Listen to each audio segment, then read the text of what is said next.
দেখো দেখো এদিকে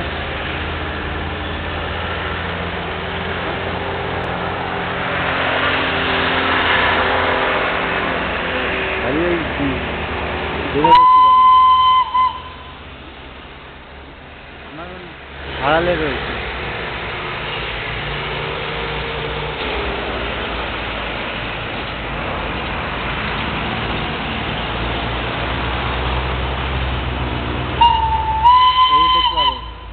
এবার দেখতে পাবো, বুঝতে পারছো?